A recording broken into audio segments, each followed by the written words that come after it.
Hey guys, it's Melissa here from Reiki with Melissa.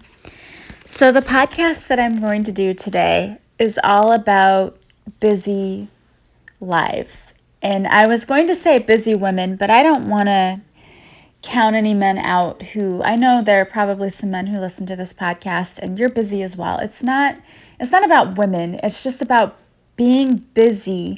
And more specifically, it's aimed towards parents of children, young children, and children of aging parents, because I had an experience tonight and I've had an experience over the past couple of weeks that I want to share with you that really made me want to do this podcast. So, as you know, I'm a mom of twins, so I know what being busy is like. I know what running around like a chicken with your head cut off is like. I know what going to sleep at night where your head hardly touches the pillow and you're just out because you're so tired is like. I know what sitting and crying because you just don't know how you're going to get through the next few days is like, where you're so overbooked that you just don't know how you're going to get through it all. And thankfully, I always had a village around me, which was my mom, my brother, my sister, my aunt, my, friends, just different people who were always there for me that helped me out. When I just thought, I don't know how I'm going to do this, they would step up and say, I can help you. And I am so thankful and appreciative for them, because without them, I don't know how I would have gotten through it. But on the flip side of that, if you're a child of an aging parent, which I know my mom is going through this right now, that is also the same kind of busy and frustration, because it is like taking care of a child again. The roles become reversed. And so not only are you taking care of an aging parent, but it's sad because the roles are reversed, and I had this epiphany thought, I don't know, whatever you want to call it, a few weeks ago. I'm going to tell you the story, and I'm sorry if it's long and drawn out, but I think that this will help you understand where I'm coming from. My mom's mom is 96. I think 96 or 97. It's terrible that I can't remember that. But anyway, she had always lived by herself. She never drove. She never learned how to drive a car. She was the type of story you hear about that from years ago. She got married really young. I think she was 14 when she got married, and she was 16 when she had her first child, and that seems unbelievable. So she ended up not ever learning how to drive, and she was always dependent on other people to get her places, but she always lived on her own. And she's lived on her own up until just this past September. We had moved her into an apartment complex for the aging. You had to be 55 or older to live there, and you had to be buzzed in to get in, but there was no assistance there other than that.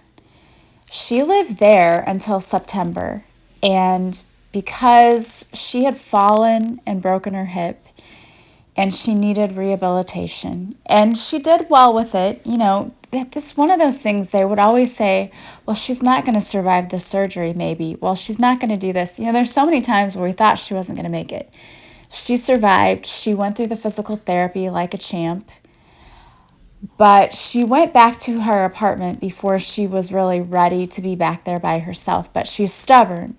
Can't tell her anything, and she wanted to go back and be there. And so her kids, they were tried to make an arrangement they hired somebody to come and, be there for her. And she did okay for a while, but she was needing more and more assistance. And so they made the decision that in September she had to go to assisted living. And of course she fought kicking and screaming. She fought kicking and screaming to go to the apartment too, because she had lived in her own home for so many years. And we took her out of that home, and it wasn't safe anymore because it was falling down around her because we couldn't keep it up. So we moved her to that apartment, and then now we were moving her to assisted living, and that was like a kicking, screaming. The first couple of weeks were a big adjustment for her. She didn't like it, but we noticed after she had been there for a while, she was doing really well. She's always been a keep quiet, kind of keep to herself person, and she made friends. She had people she sat with. They came to her birthday party that we had for her, which was not like her. I mean, she didn't have friends before, and now she was making friends. They made her walk to dinner and lunch and breakfast every day, and in her apartment, she didn't walk that much, so her legs were getting a lot better. She was getting therapy. She seemed to us a lot better. But the place kept making comments to my mom like, well, she's losing weight. She's going to have to leave if she keeps losing weight. They kept making comments to her like that. And we would talk to her and say, you need to go to dinner. And she's, anything we said to her, then she would do. She's like, I'm doing what you're telling me to do. Well, this was a few days before Christmas. They called my mom and said, you have to get her out immediately. And you have to find a place for her. Now, this is Thursday. Christmas was Tuesday. And my mom said, what? Christmas is Tuesday. Can we have some more time? We didn't get 30 days notice. We had a week. And they said, well, we'll give you until that following Thursday. We had a week. And we had to find a place for her. And my mom said, well, I don't know how to get her a place in a week. She's got to get on a list. And they said, well, we'll help you find a place. Well, they found her a place in a nursing home. In a place they said she needs memory care, which her short-term memory is getting worse. But she can tell you all about her childhood. And honestly, I just really think that's an aging thing. But they didn't want to mess with her, so they made her move out. Family, instead of celebrating Christmas and it being a happy time, we were moving all of her stuff and trying to figure out what to do with it. And we had to move her into this nursing home. And I will give a shout out to all of the people who work at this facility because they're awesome. And they've been so nice to her, and we cannot complain about them at all. But it is a memory care facility. So a lot of the people carried baby dolls, and they really don't make sense. And my grandma has most of her wits about her most of the time. It's just things here and there, but she really doesn't have anyone she can talk to because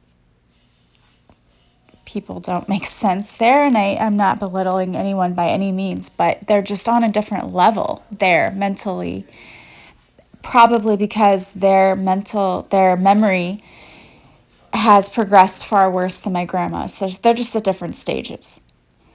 So she doesn't have anyone to talk to, and she had just begun to make friends at the other place and was used to having people to talk to and who came to see her. And now she doesn't have anyone to talk to in there, and we try to go visit her as often as we can to try to talk to her and keep her, engaged in conversation. But it is sad, very sad to go and see her.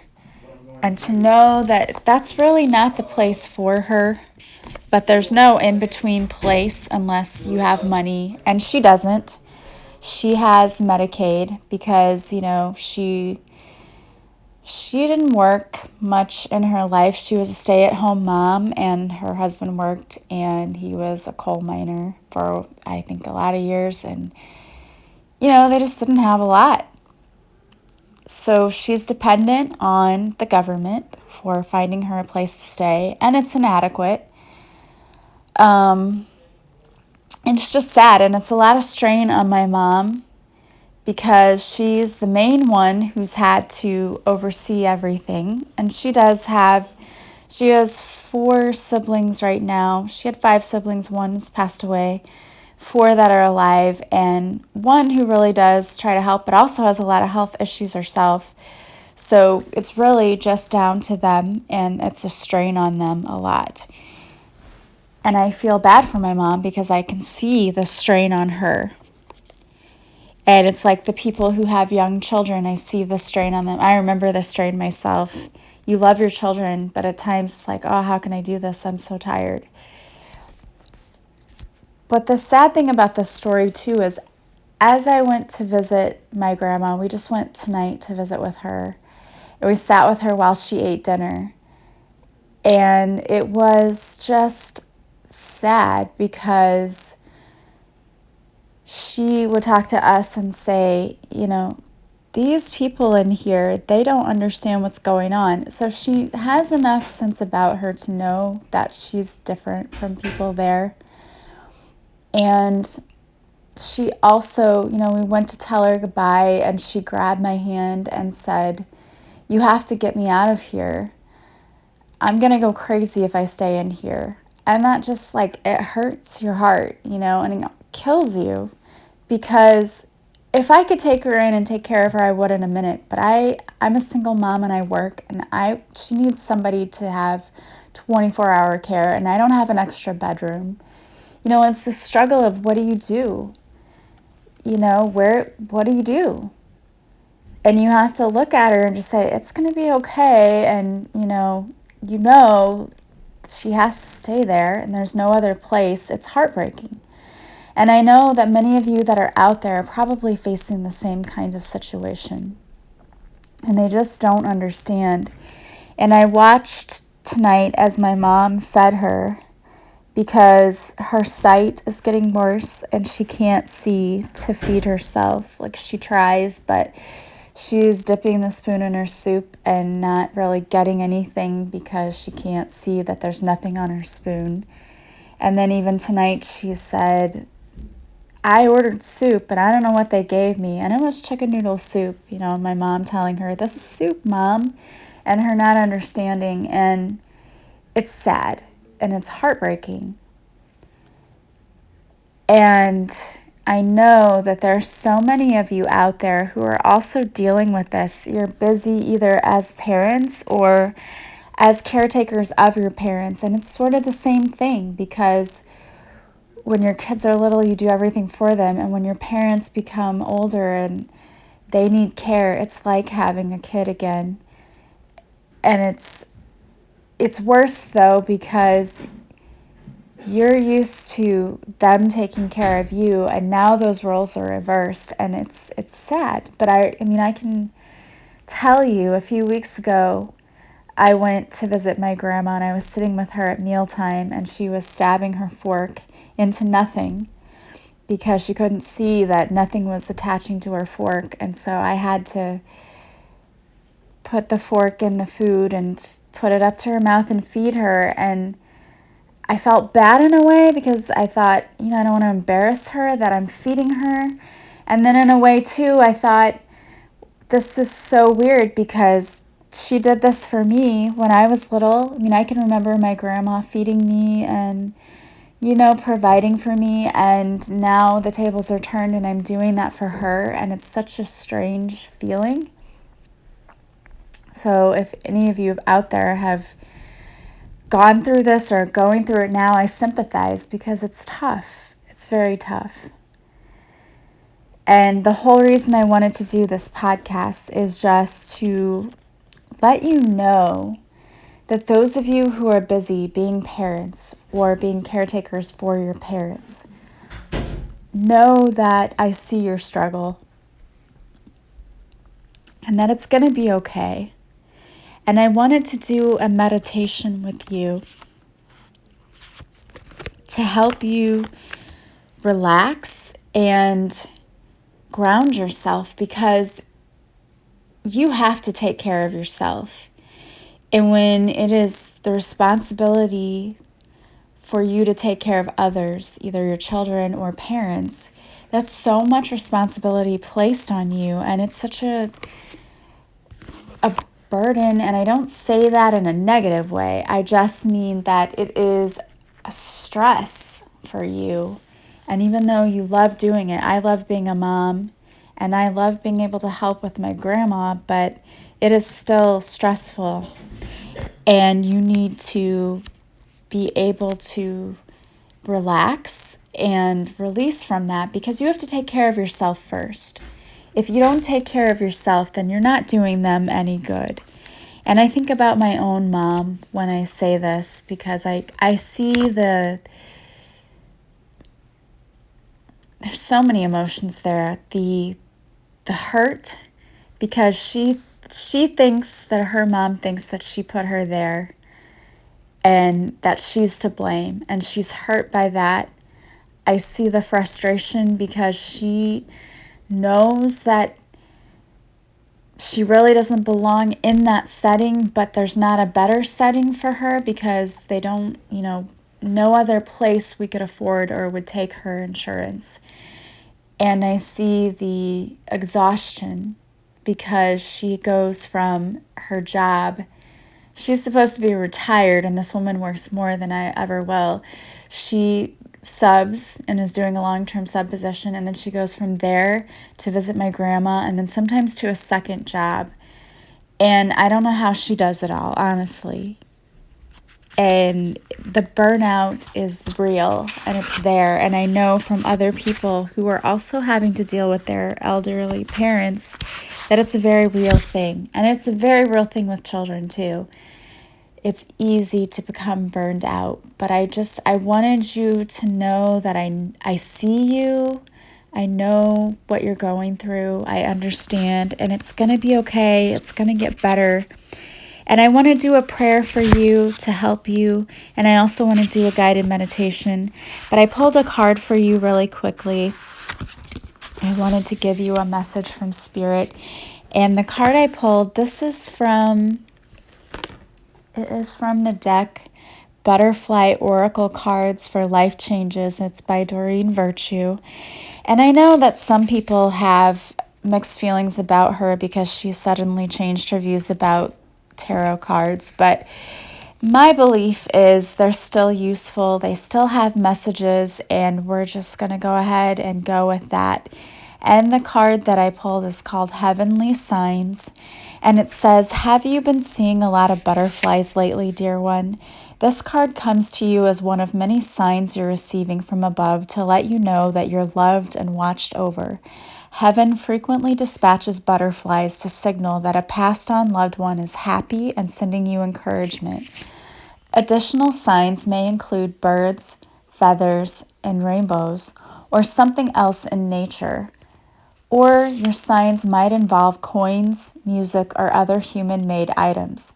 You're asked to notice and trust these signs so that you'll feel heaven's presence in your daily life. When you know that you're watched over and loved, you feel safer and more secure following the path of your dreams. Additional meanings are that an anniversary or birthday, answered prayers, achieving big dreams one step at a time. So to me, this goes along with today's message because I feel like a lot of our loved ones see the burdens and see the struggles that we go through in our lives, whether it's with raising children or with helping to take care of our elderly parents. And I know that they're constantly around us. They see what you're doing, and they are proud of you for helping out, for taking over, and know that your efforts have not gone unnoticed.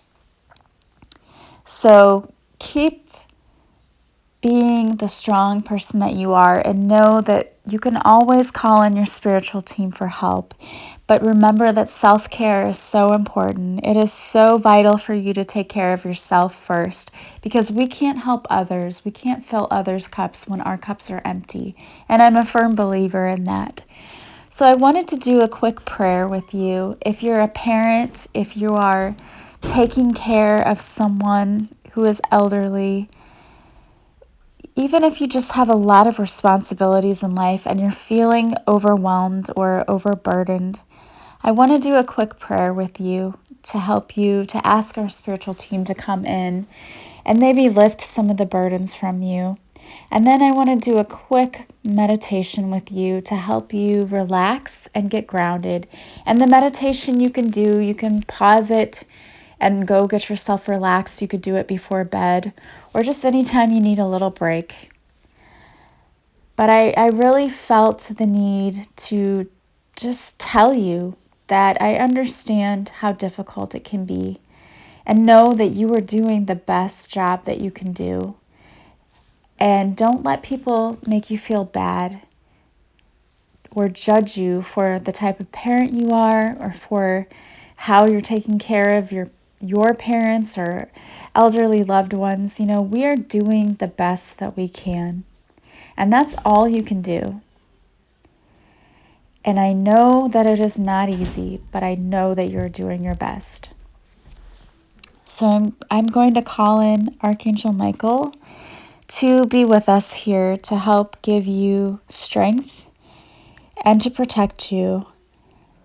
And I'm going to ask Archangel Uriel to come in to help you shoulder some of the emotional burdens that you're carrying from this responsibility and to give you some peace.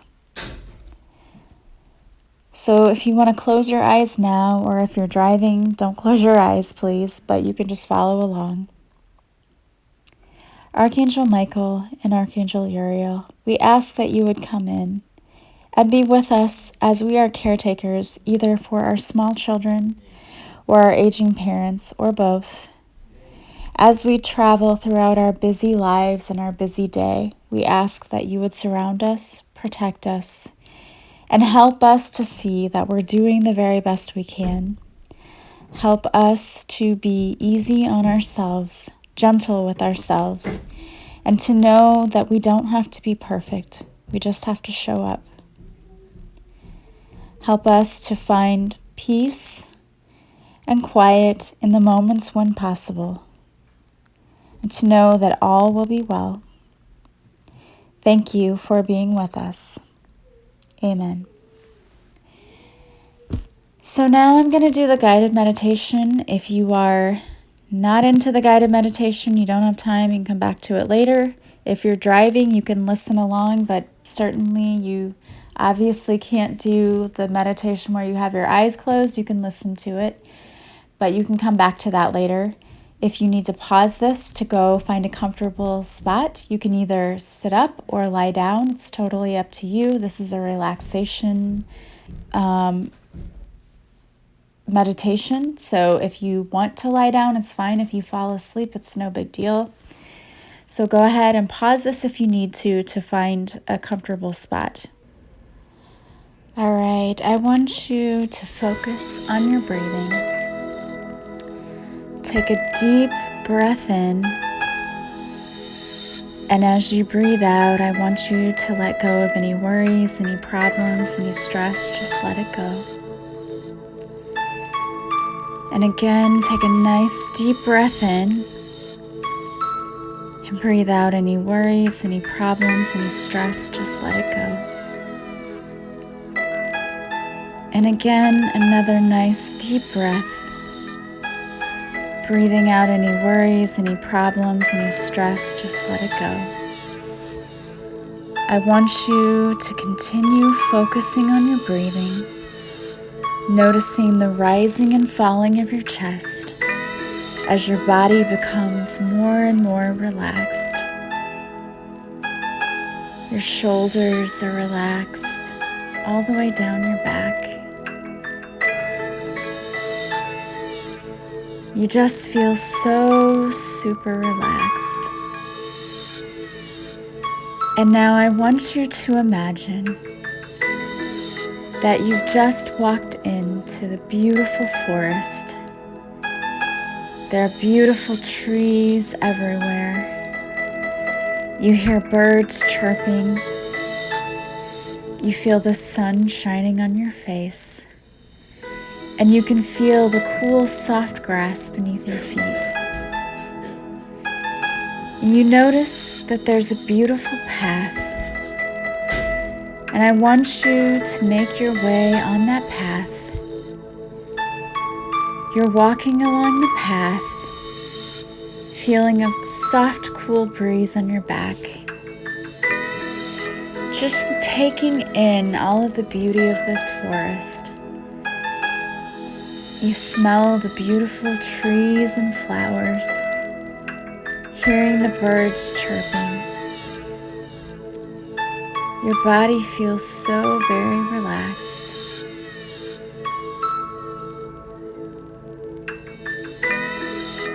You can hear the sound of a waterfall off in the distance.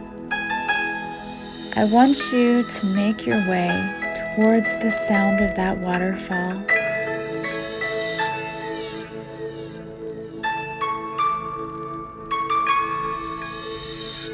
As you approach this waterfall, you notice the splendor of it. The mountain that it's running down is so tall. It's green and brown. The water is so beautiful. You can hear it cascading down the side of this mountain. There's a rock right in front of this waterfall. I want you to make your way over to this rock and have a seat. And as you're sitting here, take a look around and notice your surroundings. You hear the sound of the beautiful water. So pure. Water is so clearing. It heals you. You feel the sun shining on your face. You see the beautiful blue sky overhead. You can hear the birds chirping as they're sitting in the trees. And you feel a soft, cool breeze on your back. I want you just to take in the scenery and enjoy its splendor.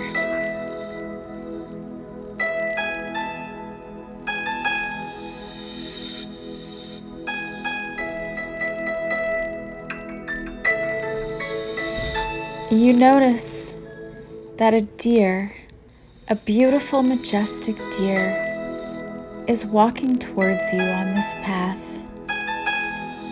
This beautiful creature is an animal created by God. This is a very spiritual animal. This deer seems to look you directly in the eyes. And as this deer begins to walk closer to you, it may have messages from your guides or departed loved ones. I just want you to take a moment to look this deer in the eye, receive any messages there may be, and just relax.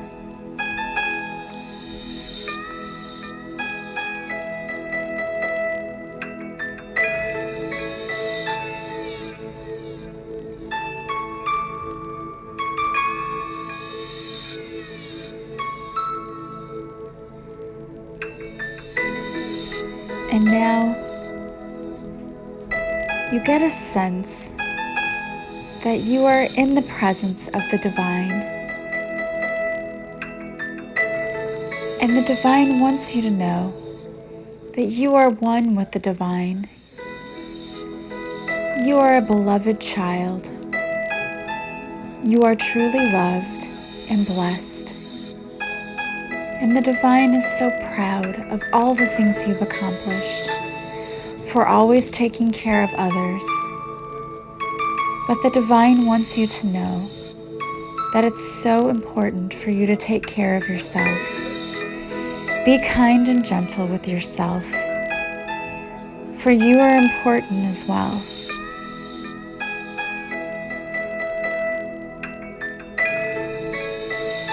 Know that you are a beloved child of the divine. And there are more than enough blessings for you. You are worthy and deserving of them. You are doing a job well. And your departed loved ones are so thankful that you are helping with your family members. And they also want you to know that you need to take care of yourself. You always put others first, and it's time to put yourself first.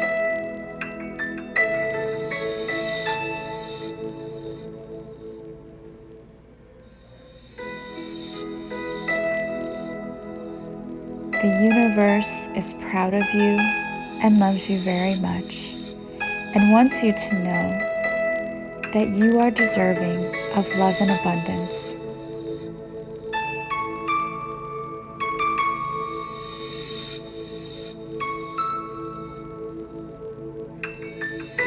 And so now I want you to get up.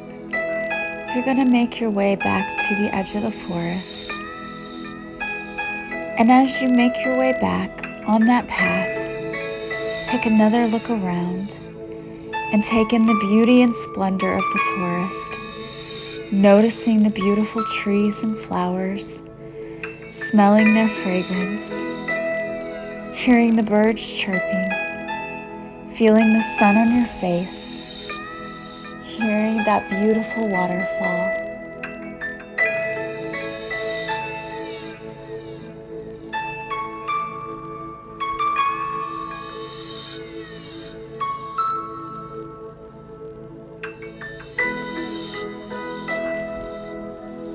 And now as you are at the edge of the forest, I want you to slowly start coming back. You can slowly begin to wiggle your fingers and toes. And when you feel totally ready, you can open your eyes once more. I want you to take a few more deep cleansing breaths. As you breathe in, you're breathing in healing energy. And as you breathe out, you're letting go of any problems, any worries, any stress. Just let it go. And again, another deep healing breath in. And breathe out any worries, any problems, any stress. Just let it go. And you can do this meditation anytime you need to, anytime you're feeling stressed. You don't even have to do a guided meditation if you just need to take a moment to sit in stillness and practice focusing on your breathing. And as you're breathing out, you're imagining that all of that stress is just gone. You're letting it go. I know we can't let go of stress all the time, but we can let it go for the time being. And that's long enough to give us the break that we need so that we can be replenished to carry on, to continue caring for those people. I want you to know that you're doing a very good job. And if no one's told you that, I'm telling you that. I see the struggles that you go through. I see the worries. I know what it's like. And I know you're doing the best you can. And that's good enough. Don't be so hard on yourselves. If you need Reiki, you can check that out. You can check out the card readings that I have or the one-on-one coaching. It's all on my website. As always, I do appreciate you listening. I love hearing from you guys. I just received another sweet message from someone saying they found my podcast. I love that. I love hearing that. It makes what I do worthwhile. So thank you guys for that. And I hope that you will have a wonderful day. Please do not let yourselves burn out. You are so worthy and deserving of love and abundance. I am sending you massive love and light. Take care of yourselves and take care of others. Have a beautiful day, and I will talk to you again soon. Bye-bye.